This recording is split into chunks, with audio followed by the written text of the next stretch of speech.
Hello and welcome to the MAC weather page for this Friday, September 9th. And the headlines out there this morning is we're definitely going to be looking at some sunshine, but not until the fog burns off. And we got dense fog advisories across southwest lower Michigan. And then I think showers and thunderstorms will move into the area late this afternoon, with the best chance coming during the overnight hours into Saturday morning.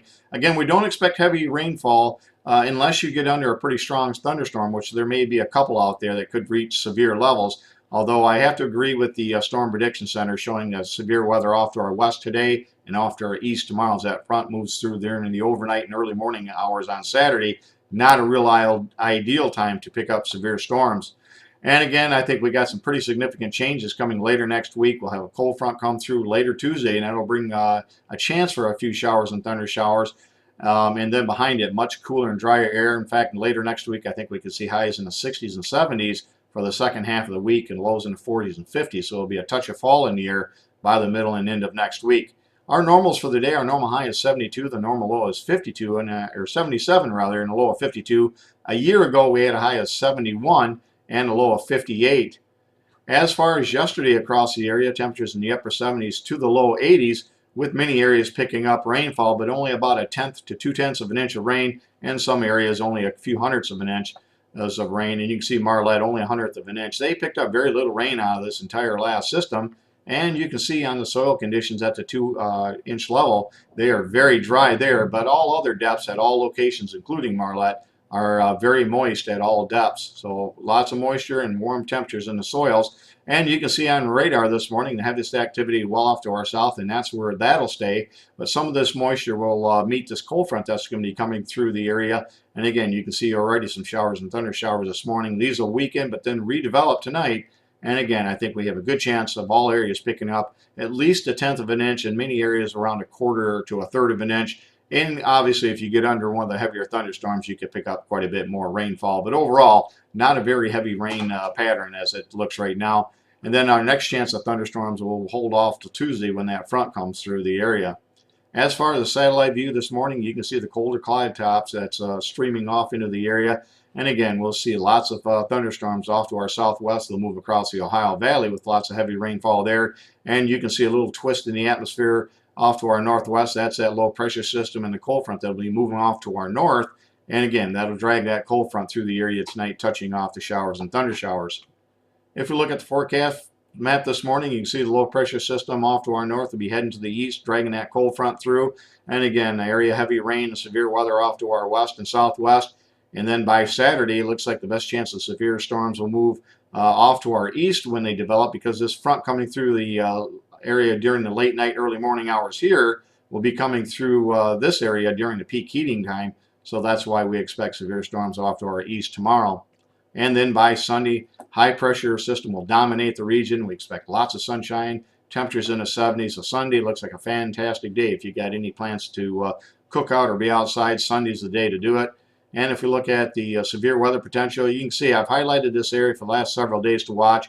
And we saw that marginal risk increase over the area further and further to the northeast. And I can't disagree, though, with keeping most of the severe weather threat out of Michigan, with the exception of southeast lower Michigan under a marginal risk.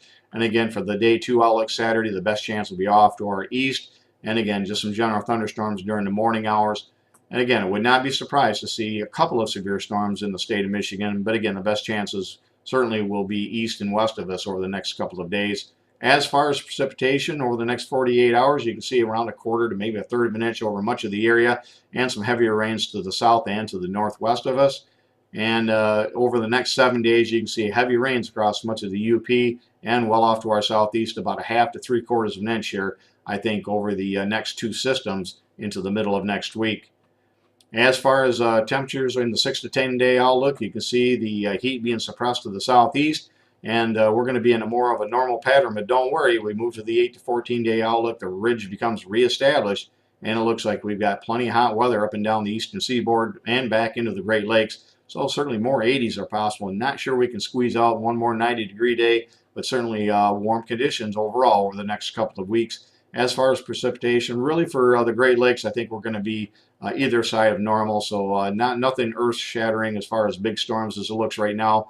And then for the 8 to 14 day outlook, it looks like we'll be near to above normal, but again, probably not drastically. So it looks like a pretty typical pattern coming up over the next couple of weeks, maybe a little bit above normal overall.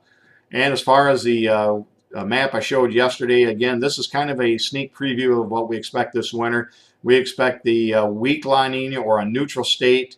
Right now, we don't see a strong La Nina, and so thus it's going to be really a pretty active pattern, I think, for much of the Great Lakes, as we see plenty of storm systems tracking up into the Midwest, the Great Lakes, and off to the Appalachians, as we see a pretty progressive pattern, which we've kind of seen for the second half of the summer. That's given us quite a bit of moisture.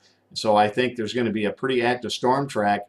Most of the big storms right now certainly look like they would track to our southeast. We'll have lots of clipper systems, and I think overall over the winter period of January, February, March, looks like the coldest air will be across central Canada into the upper Midwest and into the Great Lakes and back into the northern eastern plains area. So again, looks like overall we're going to be quite a bit colder than last year, and we'll probably be a little bit colder than normal, maybe a couple of degrees during those 3 months. So again, a colder with a slightly near to a slightly above normal snowfall, as I think we'll have a chance of more lake effect snows and some clipper systems. But again, here in mid-Michigan anyways, we don't normally see much in the way of a lake effect, but certainly it's going to be a very typical cold winter. We don't see a winter like last year for sure. It'll definitely be much colder. Thanks for stopping by and have yourself a great day, a great weekend. We'll see you on Monday, and 73s to all.